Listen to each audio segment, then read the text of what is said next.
when I see a really mediocre house that says just sold, that does nothing for me. First of all, the house doesn't look cool. It also says just sold, so I can't even buy it. Find a way to integrate your hobbies, your interests, like what you love about where you live into your content so that people can actually see you as like you're really a lifestyle architect more so than like a real estate agent just selling houses. You've been doing being in the game since 2015? 2014, I had just left Oregon and I was going to college down here and I was so broke. I was managing a coffee shop, just trying to figure it out. And I wanted to flip houses. Yeah. So I would in my spare time, I would watch little clips on HGTV and I ended up trying to figure out how to flip houses. Yeah. And I literally found there was a program called Fortune Builders. It's like a coaching program for real estate investing, but it's like $20,000. And so I went on these blacklist forums online and I found a pirated version of it. For free. Yeah. And it was like a recording of the recording. Yeah. So my apologies to the founder of that for watching the pirated version there, but, haven't done it. But I had to, and that's how I learned. And then I started flipping houses and then I got licensed the next year. So 2015, I got my license, but I had been investing in real estate for that first year. So pretty much you got this course that you didn't pay for, which Correct. is fine. You all have done it. Yes. But Guilty. you learn all the game through the course. Yeah, I mean, I learned a lot of the fundamentals. I mean, with most things in real estate, I think it comes down to actually doing it. You learn a lot more through action. So I just I always joke about it because it was almost easier to start when you have absolutely nothing to lose. I'm not kidding. I had negative 36 cents in my bank account when I got the keys to that first property.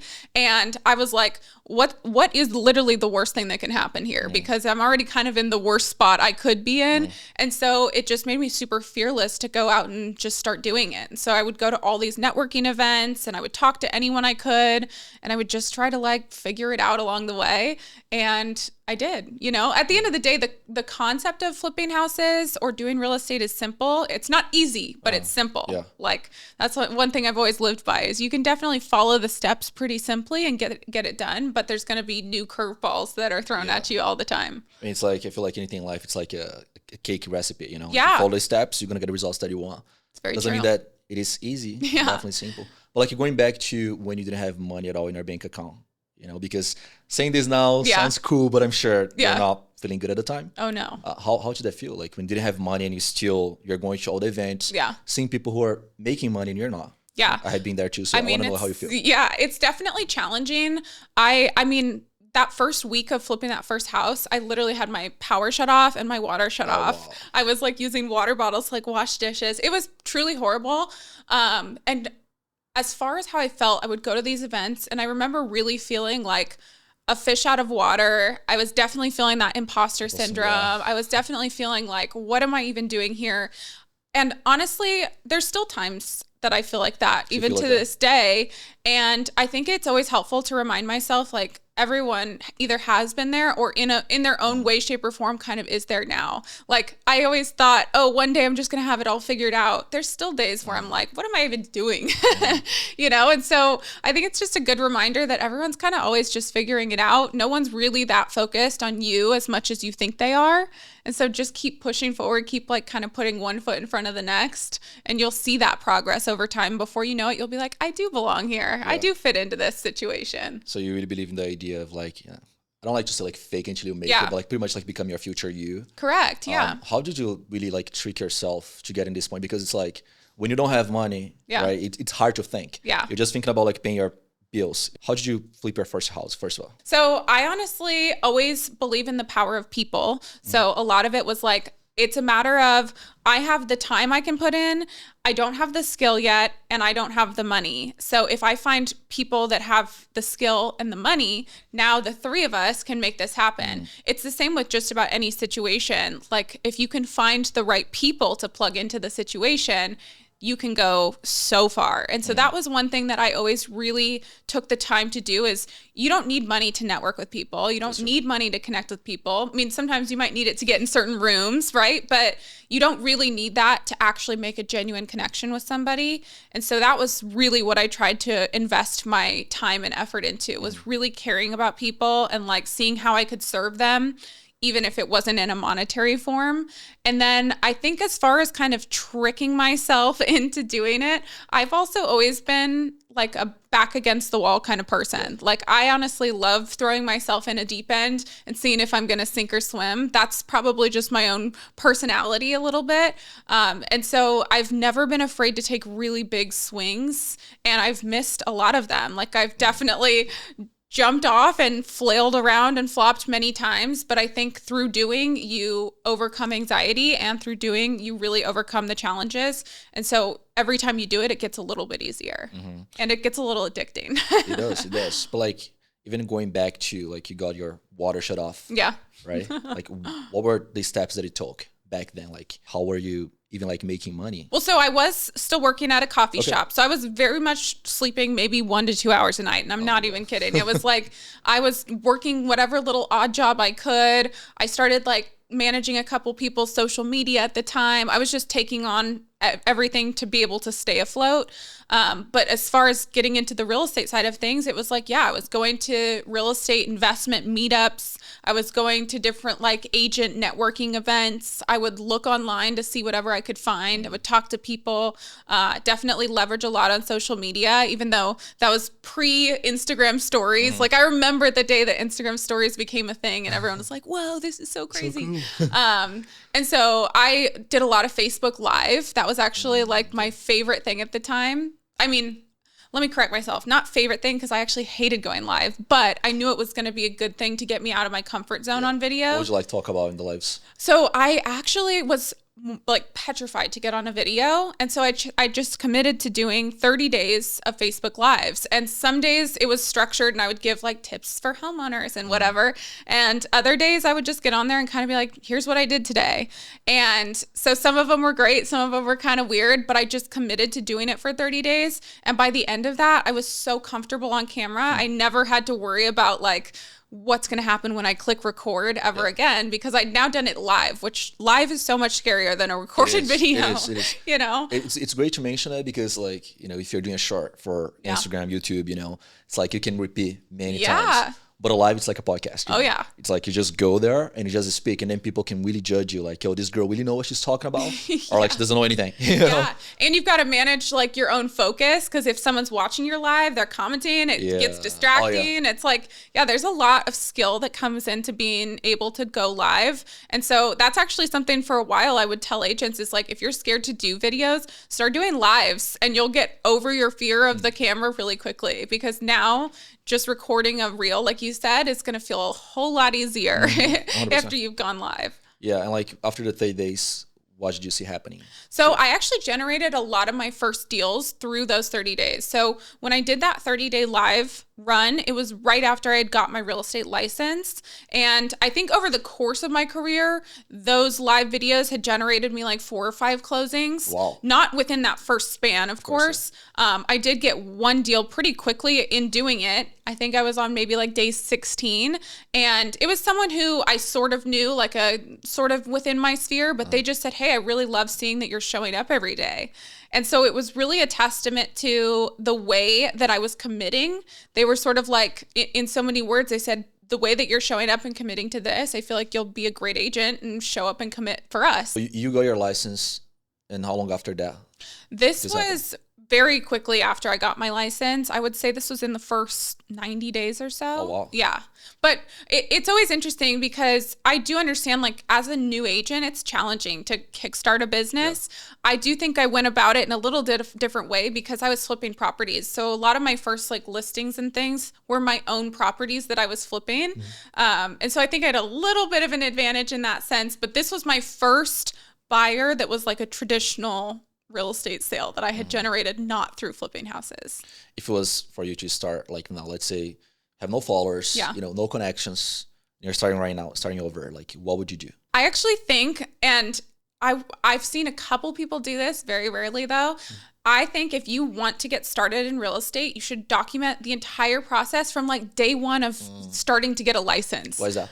I think it's really cool. People love to invest in a journey. Like, there's a reason that reality TV is some of the most viral content on the internet. It's because there's an element of entertainment, relatability, behind the scenes, the messiness even. People love, like, the most popular episodes of reality TV are when people are like getting in fights and breaking up and crying and all this stuff. So if you document your journey of going through the real estate schooling process, even if that means you failed the test once or whatever, and you're showing all of that, I think people get emotionally invested and they want to see you, whether it's they want to see you win or they want to see you lose, they're still going to be following along the process. So I think there's something to be said for that can be really cool to document. So I would document the entire thing, the good, the bad, the ugly of showing it. I would definitely heavily invest into my content, and then I would put myself in the scenario to get in front of people more often, because that's my only gripe with social media is I think a lot of times people are using it as a way to hide away from the world. I'm 100%. Like, you should instead use it as a way to get in front of more people, get more FaceTime with people instead of just like hiding behind a screen. So you think that, I mean, I see a lot of agents who tell me, listen, I don't want to create content right now because I don't know if they're going to have videos to post tomorrow and the next week. So they wait until one day that they have 100 videos where they can post. Like, you're pretty much telling me the opposite. Like, just start documenting everything, just start posting. Don't you think that people would look at you like, you're just a beginner, immature, you don't know what you're doing, they wouldn't trust you? I think that if you wait until you're good to start doing it, there's somebody who's 10 times better.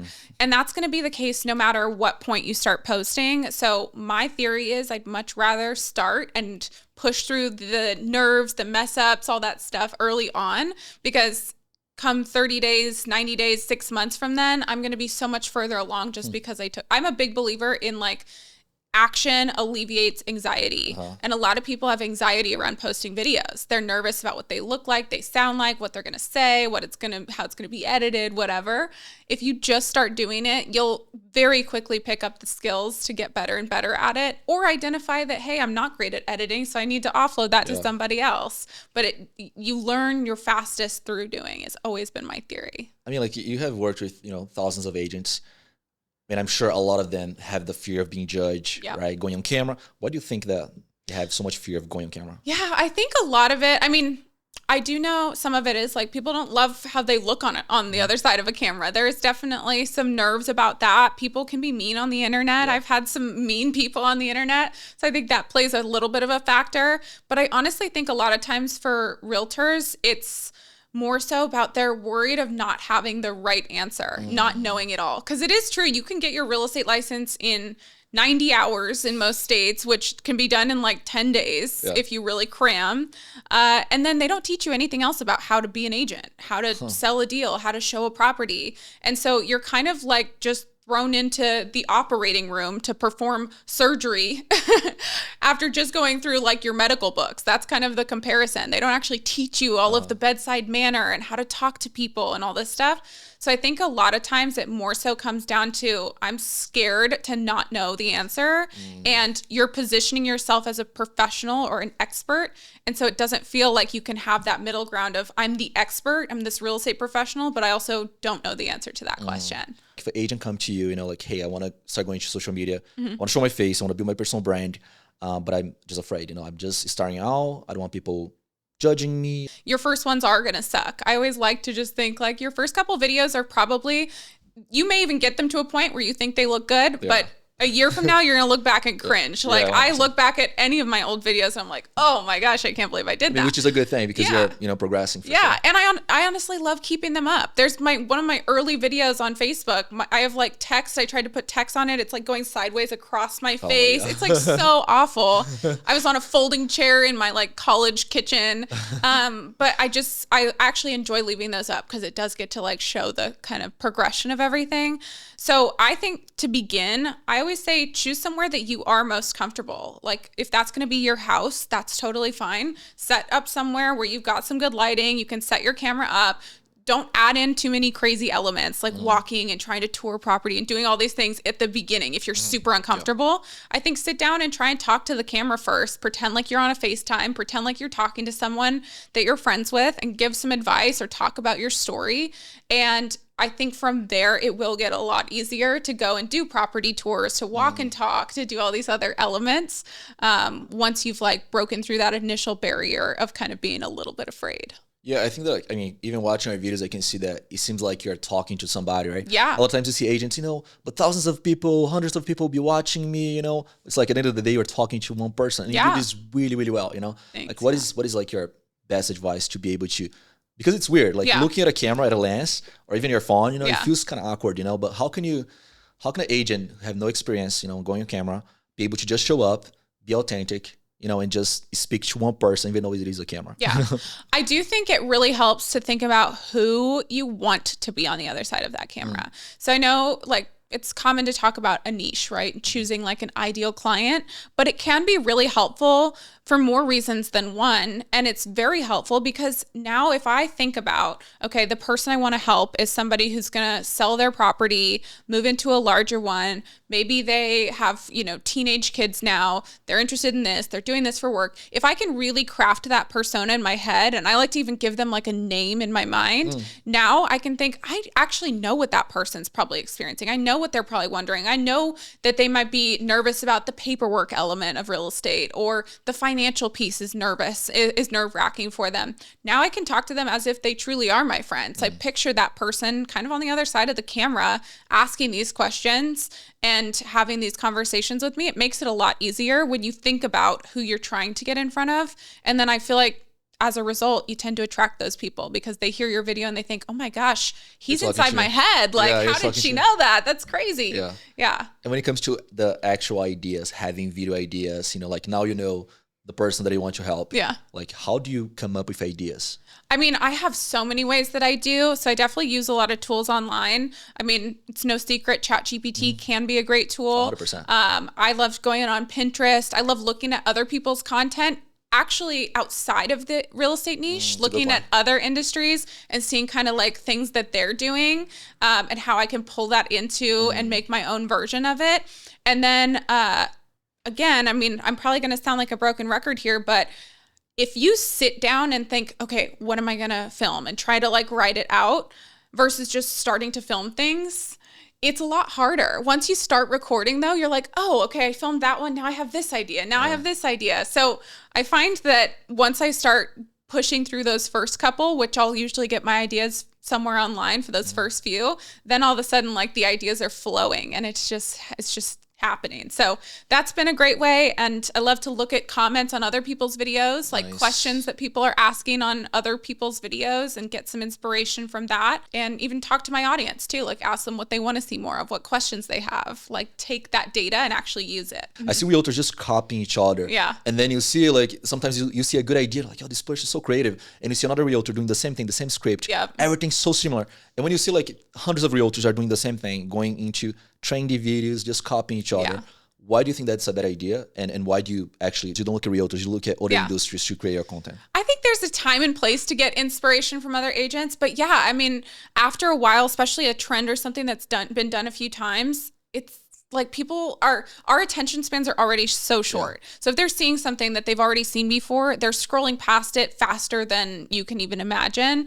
I like to put my own spin on things that make me stand out and are unique. So yeah, I love going to like the fitness industry, for example, and looking at videos that they're doing and think about, like, I did this series a while back that was like financial fitness. And so it was like workouts, like a little reps you can do to improve your financial situation. And so I'm just taking things and like putting my own spin on either the way the video is shot, the content of the video, in order to kind of differentiate yourself and tie it into your own interests, I think is also a really fun way to do it. So that when people are scrolling, they're going to be more likely to stop and actually engage and watch. And they won't always, but it's a better shot than just copying exactly what someone else is doing. A lot of times your own personality can shine through a lot more, which I think is really important. What do you think though? I think that people want to feel like they can connect with you. Like, one of my favorite pieces of feedback to get whenever I've gone to an event or something is someone who's like, oh, I've been following you for a while. You're just like you are online. Like, that to me is one of my favorite pieces of feedback to get. And I think that means that I'm doing something well, because I'm letting my personality show enough that they feel like they know me. And like, know, and trust are definitely the three most important things that a lot of times we're trying to achieve. So if you can do that by starting the process through your content, you're kind of already one step ahead of anyone else. Yeah, I like the saying, people don't buy properties, they buy people. Right? Yes. But sometimes it's really hard to even know who you are, like your authentic personality. Like, what is your advice when it comes to finding out your, your true voice and your core values and be able to show this in a video? This is actually an interesting one. I think it's a lot harder than we think it is, especially because when you think of a real estate agent, most people have an idea of what that looks like in their head. I know when I first started in real estate, I was like, okay, I need to be like so professional and like just wear like all these like professional outfits and all this stuff. And I have tattoos like all over. I was like worried to show that.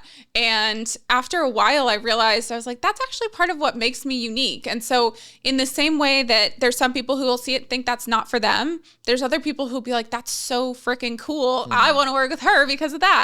So I think it's usually the things that you think you should hide are typically the ones you should actually lean into and really double down on. I work with realtors every week. Yep. And they're like, but I don't know if I should speak like that because this realtor it is speaking in this way. They have a lot of attention. They're always comparing themselves with other realtors, Yeah. I see a lot of times realtors saying, you cannot sell properties through Instagram, through social media. What is your take on that?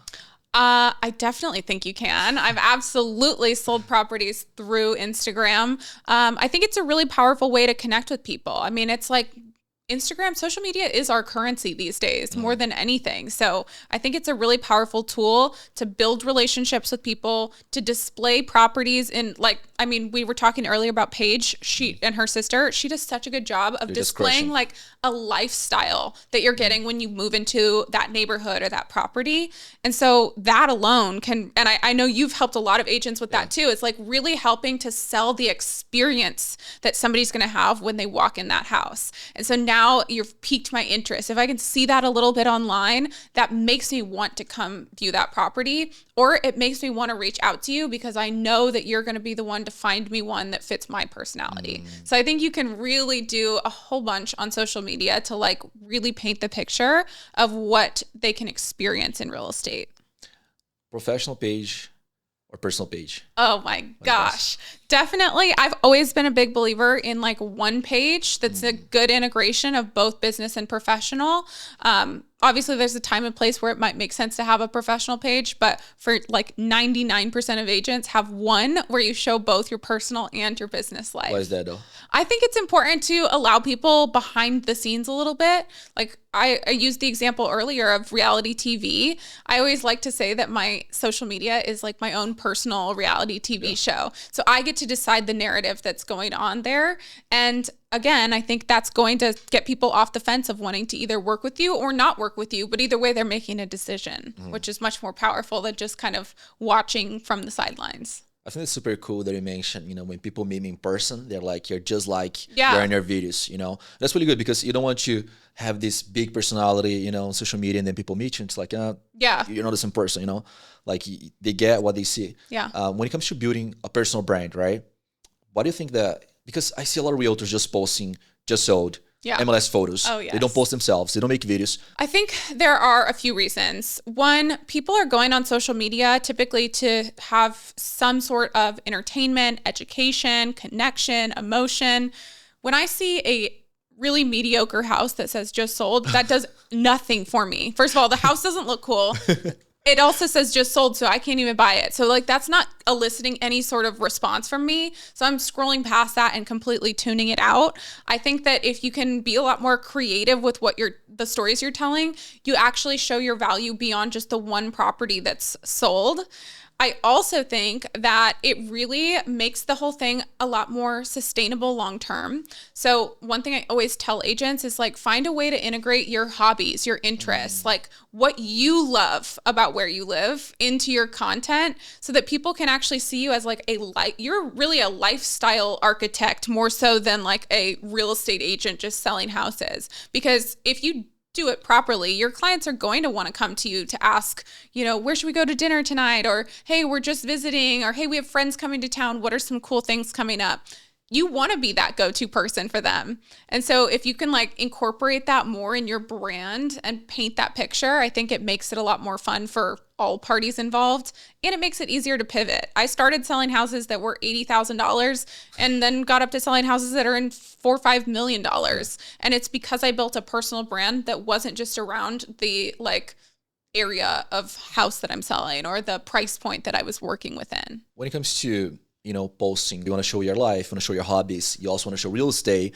Like, is there like a number that you can think about? Like, today I should post real estate. Today I should post, my personal life. Like, when you get to the point that it's too much of personal life or too much real estate, how can you manage all of that?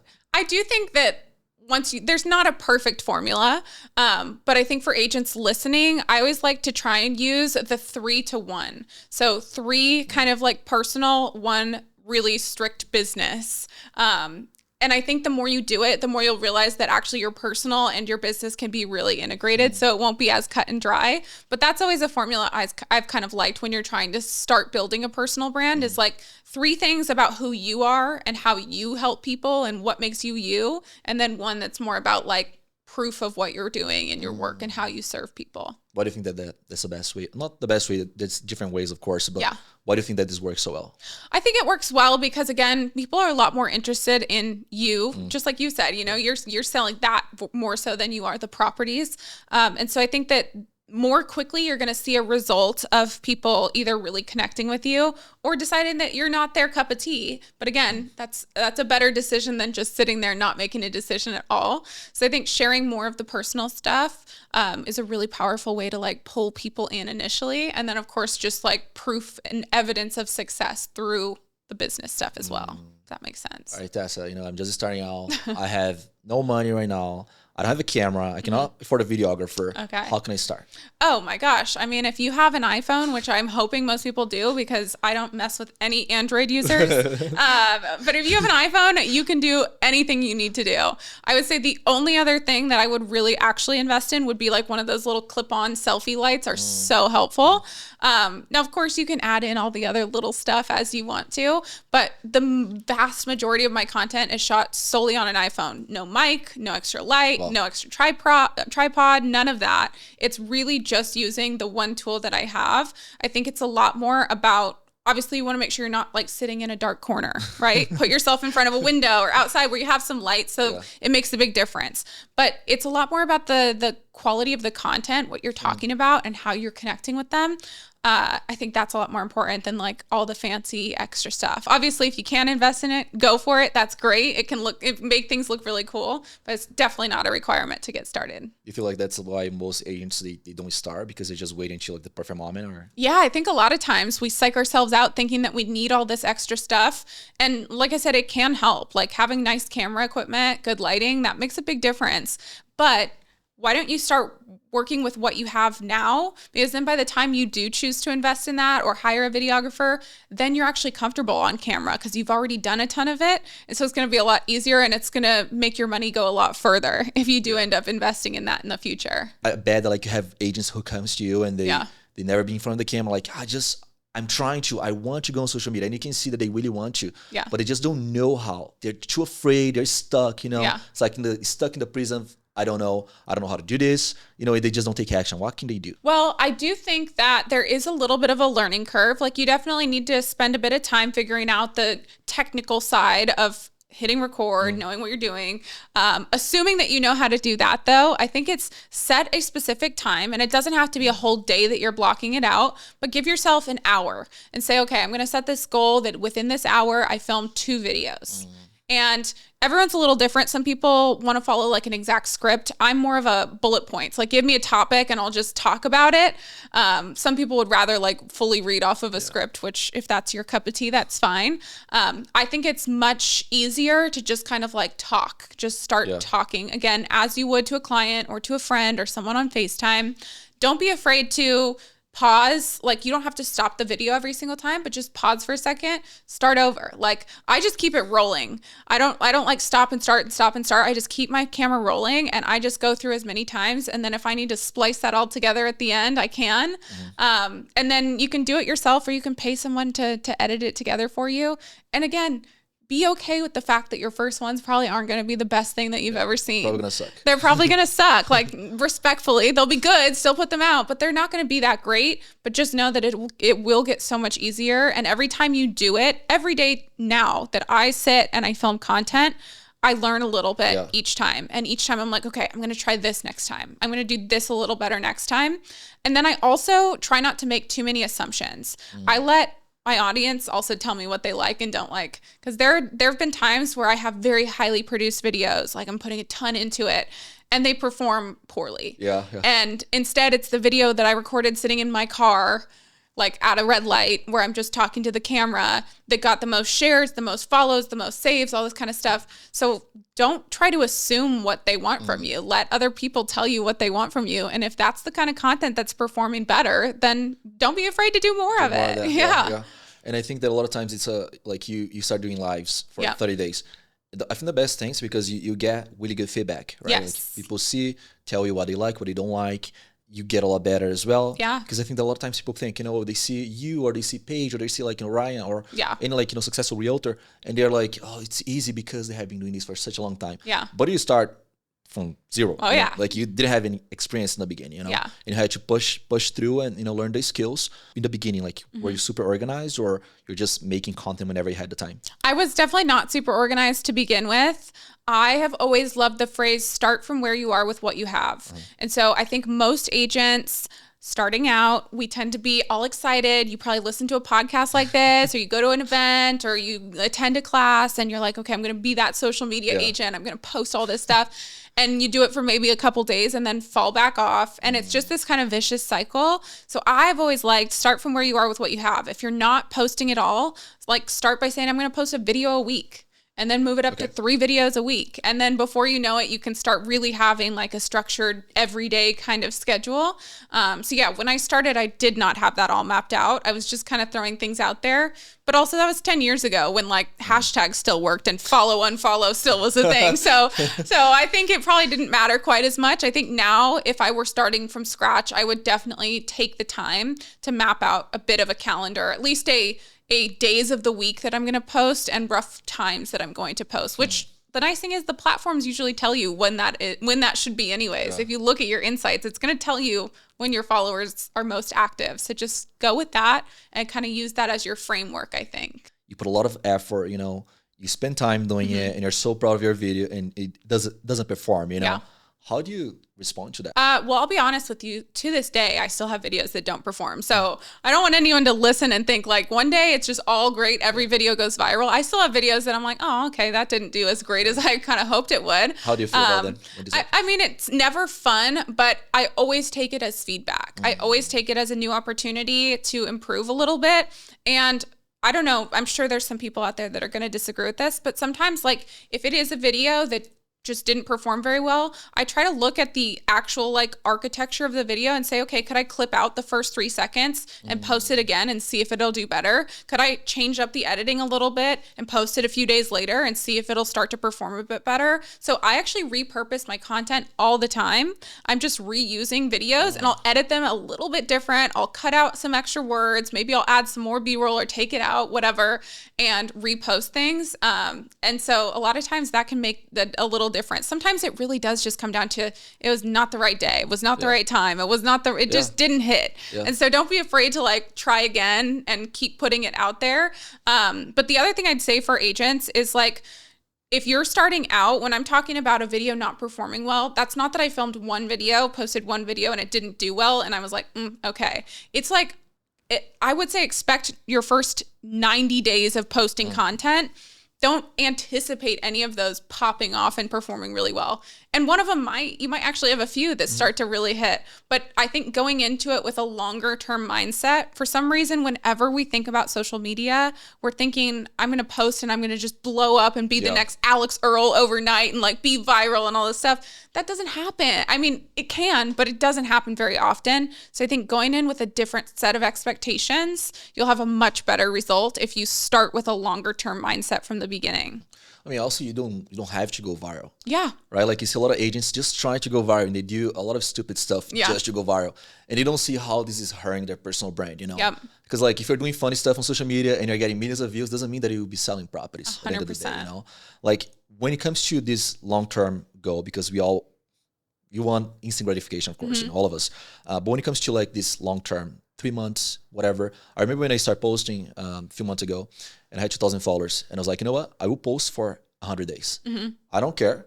Whatever the results are, you know, I will post for 100 days. And my goal was, I want to hit 10,000 followers in 100 days. Maybe it's possible. And I got 15,000 followers and I was super happy about it. Yeah. But then you notice that it's still, even now, like you're posting content, doesn't perform, feel some type of way. I think that the most important thing is to just, you know, it's just part of the process, right? Yeah. Because like I was saying before, a lot of times that you post videos that have a lot of value and you're so proud, you don't get shares. Yeah. But one person on the other side can be watching it and really looking up to you as an expert. And when they decide to buy a property, like, all right, that's the person that I want to hire, you know? 100%. Yeah, I definitely agree with that.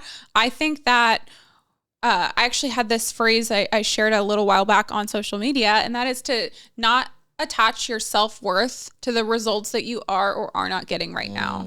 Because a lot of times we tend to completely connect how we feel about ourselves to the number of views you got, the number of deals you have, the number of dollars in your bank account. All of those metrics truly don't mean anything as far as what you can bring to people, how valuable you are. You maybe just haven't seen the fruits of your labor yet. And so I think that's a really important reminder. And I'm guilty of it at times too, because it's always a shot to the ego when you post a video that you think's going to pop and it doesn't. And you're like, oh, okay. But really not letting yourself attach your own self-worth and your confidence and your ability to keep going based on what does or does not happen. In the same way that if it does pop off, that doesn't mean that you're such a cool rock star now. Like, don't let that get to your head either. I think just staying really stable and keep putting one foot in front of the other, the ongoing momentum is so much more important. Yeah, just stay humble because it is, that's so true. Yeah. Like, even nowadays, like I post videos pretty much every day, you know? Yeah. And sometimes I get videos that I'm like so pumped and they don't perform. And I'm like, dude, and then you start looking at yourself like, maybe I don't have it anymore. Yeah. You know, you start questioning yourself, but then you go back to, you know, okay, maybe it's just not a day, you know, maybe like even the time, right? Yeah. The time of the day, like maybe it was not good or the hook. I talk to agents all the time too, you know, you got 3 seconds to catch people's attention, right? Like if you don't go straight to the point, people will just skip your video. And even if the message is amazing, like they won't watch it, right? What do you see like that's the biggest mistake that agents are doing when it comes to social media? Oh, let me pull out my whole long list of all the mistakes that I'm seeing here. But I think I actually had a mentor one time who told me, you're not successful because you're too smart. And I was like, I don't know if that was a compliment or an insult. I don't really know how to react to that. But the more that I thought about it, I was like, that actually applies to a lot of people, and it's because we overcomplicate it. So when you're putting out these videos, I can't tell you how often I'll see an agent put out a video where they're talking about like interest rates. And I'm like, okay, nobody cares. Nobody cares. And also you have to think that the general consumer has no clue what that means, or they might kind of know what it means, but they don't know what it means for them. And so that is probably, if I had one thing I think agents should think about more often, is everyone is viewing content from the frame of what's in it for me. So even if you gave me the best tip, best advice, if I can't think of how that applies to me and my situation right now, it's not going to be relevant. And frequency without relevance is simply annoyance. So you become just an annoyance that they're going to scroll past. And so it's simplifying it as much as possible. You don't have to talk so much. You don't have to say all these fancy words. Most people don't know what you're talking about. Just keep it so simple, like 3rd grade level, and you'll probably have a much better result. Yeah, I usually tell people like just make videos like you're talking to a toddler. Yeah. You know? Was that the reason you feel like that you grew so much? I think I've always been really, really focused on like adding value. And I truly do have such a collaborative mindset. Like I've never looked at anyone and been like, oh, they're my competition. Yeah. I was going to say I haven't wanted to beat them, but I definitely want to beat people. I am very competitive, but I've always felt like together we can go so much further. And so that I think is what drew a lot of people to me, is like I was always sharing information. I'm never hiding anything behind the curtain. Like even to this day, I coach for free all the time. I'm like doing all these calls and webinars, and people are like, why are you just giving that all away? I believe that I can give everything away, and people will either take it and make it their own, or they probably wouldn't have put in the work to begin with. So it's okay either way. I think that's what drew a lot of people in, is just the value that I continue to go on and share every day. So I think like a lot of agents, they just hold back because I don't want to give the secrets, you know? I do think a lot of agents are like that. And then I think they also just get in their own way of like not taking the action at all. Is they're trying to be like the page that they see. And they're like, oh, I can only post videos if I have a whole production team and all this stuff. I think just getting out there and like putting the first little bit out and then the second little bit, you're going to start seeing people come to you more often and you won't feel the need to hide anything. But if an agent, you know, not making money right now, I need to pay my bills. Yeah. How the hell are I still going to be able to post content, to have time to post content? Yeah. I mean, I guess it does kind of come down to choosing your hard. I've always loved that concept too. Like, yeah, it's hard to post content, but it's also hard to not have enough deals coming in consistently, you know? So it's sort of like, which one do you want more? Which one is more important to you? I know that's always easier said than done, but if it means waking up an hour earlier, going to bed an hour later, like fit it in wherever you can. And then also content doesn't always have to be this separate designated time.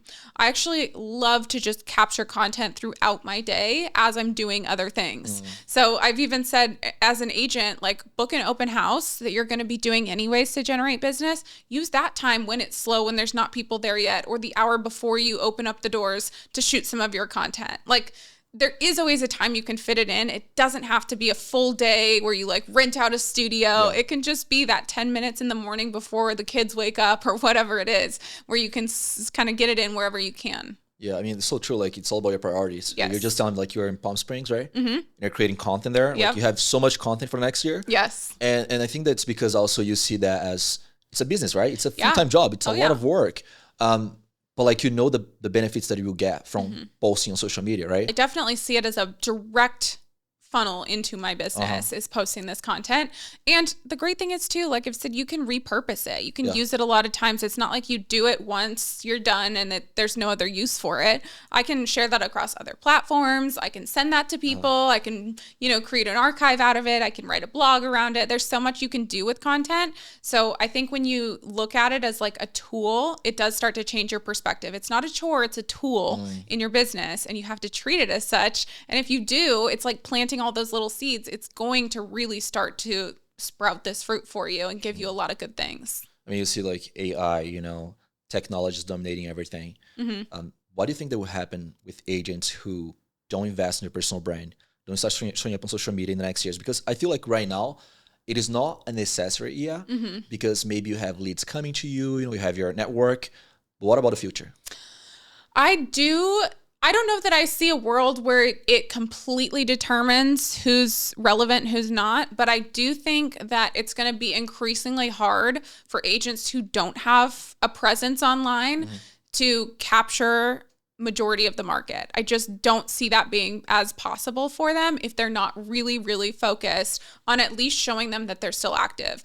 I look at also like generationally, I know myself personally, whenever somebody recommends something to me, I'm not really doing anything other than going to social media to look it up, looking them up on Instagram, maybe TikTok. Like those are always going to be the first places I go. So if somebody is saying, hey, you should use this agent, and I go and look them up and I see nothing, it wouldn't be the sole determining factor of me working with them or not, but it definitely would make me be like, I don't know. I can't spend my time doing that stalking that research that I want to do. And so I don't know if I'm going to move forward with them. So I think it's very crucial to build it now. And I don't think you'll ever regret building it. Like there's no downside. It may not be the biggest result that you were looking for, but there's not going to be a downside of doing it. When it comes to an agent who have zero experience, want to go on camera, you know, what do you think that's better, like to batch content or just, you know, shoot whenever they can? I'm always a big fan of batching content. Even if you don't just use that, like I think it's great if you're going throughout your day, you have an idea for a video, you're on site at a property or you're with a client, pick out your phone, film something, post it. But it's good to always have like that library of content so that you can stay consistent. So I think it's better to batch content.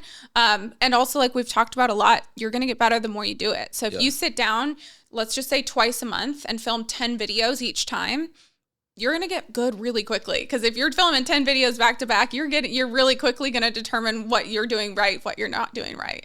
Batching content can be really exhausting. Like if you spend like an hour, 2-3 hours just making videos, it can be really exhausting. Like, do you have like any strategy that's helpful for agents to be able to do it? I think a lot of it is how you prepare. So having like kind of a theme with what you're talking about, or having everything laid out for yourself so that it's much easier to just kind of sit down and do what you need to do. But also when we're talking about batching content, it doesn't have to be a full day.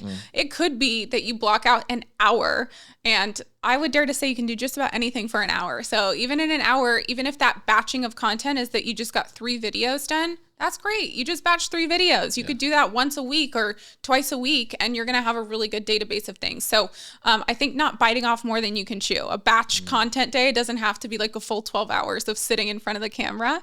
If you have a lot of momentum, keep going with it. But if not, then don't keep pushing it if you're really starting to feel that exhaustion. Yeah, and I feel like that's a really big deal, because for me, for example, sometimes I will shoot 20 videos today. Yeah. And then I will shoot only 5 and I'll be upset.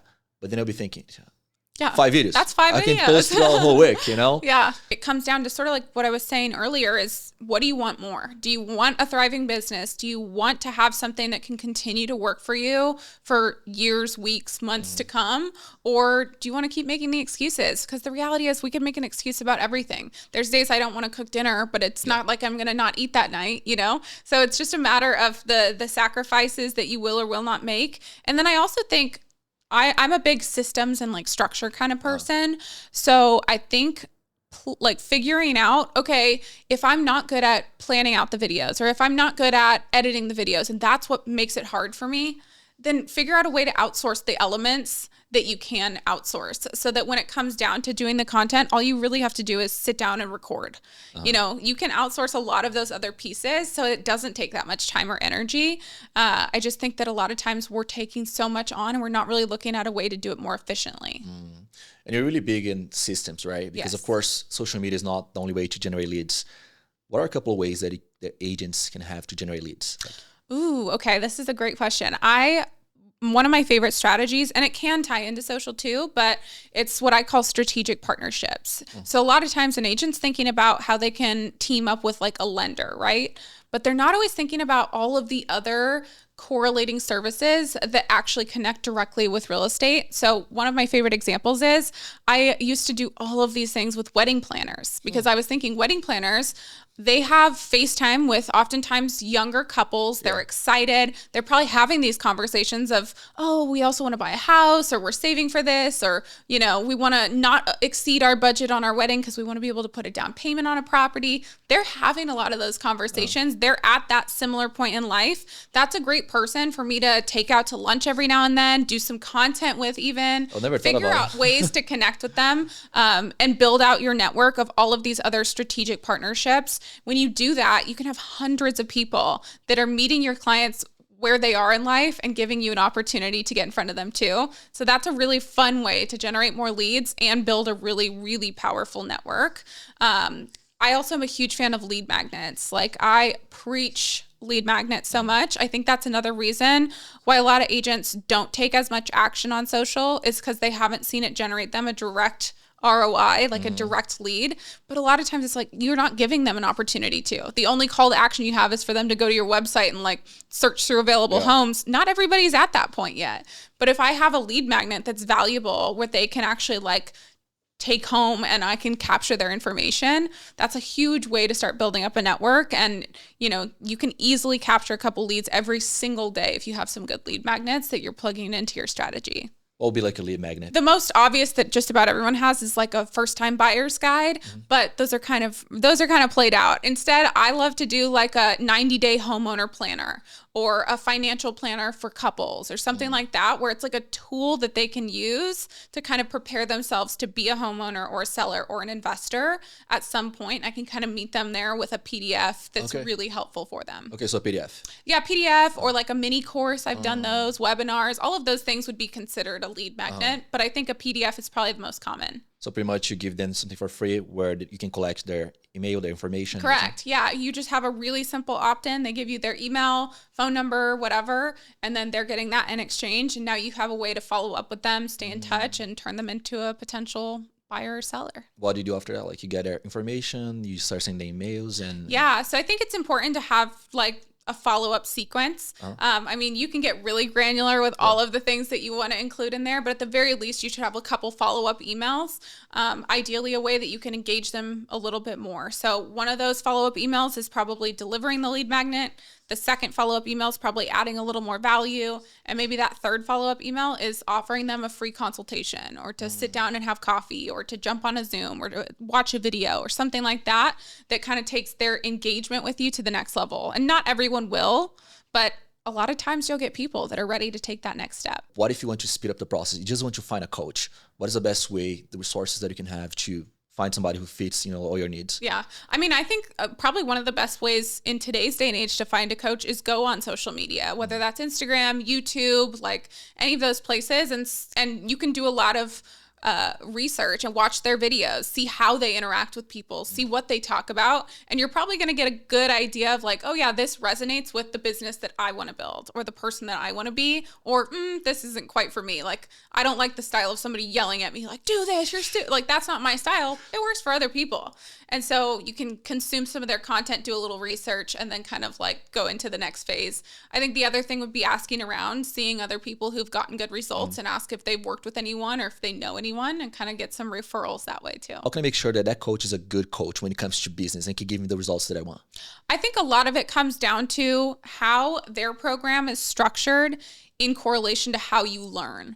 Everybody learns a little different. And so I think it's like, obviously you can look at their testimonials, case studies, all this kind of stuff. But of course, they're only going to put out the ones that represent well, the ones that paint the picture of what they've done. So instead, I actually like to ask the hard questions. I like to have multiple conversations. I want to see what the format of the program is and see if that's going to work for my style of learning. So that would be my personal way of going about it. And of course, you can talk to other people who've worked with them, get some real-time input. But I think it matters a lot more what the content is and the format of it. Great. The name of your community is The Neighborhood, is that right? What is that about? Can you explain a little more for people that don't know what it is? Yeah. So I created The Neighborhood just because I really wanted to find a place where I could bring agents together. We can share really valuable information, teach them how to build a sustainable, scalable business. I am all about like having structure and systems in your business instead of just pouring fuel on the fire. Like a lot of times we assume it's just lead gen that we need. It's just social media that we need. And the reality is if you don't have all the structure set up, like you can only add so many leads into your network before it's going to break the system if you don't have something well structured. So that's a lot of what I try to talk about is, the basics. It is like we talked about earlier today, even it's a formula. There is a blueprint that you can follow. It's just a matter of how you adapt that into like what you're really trying to achieve. So that's what I love to talk about is like, what is the formula to follow and how you can put your own spin on it.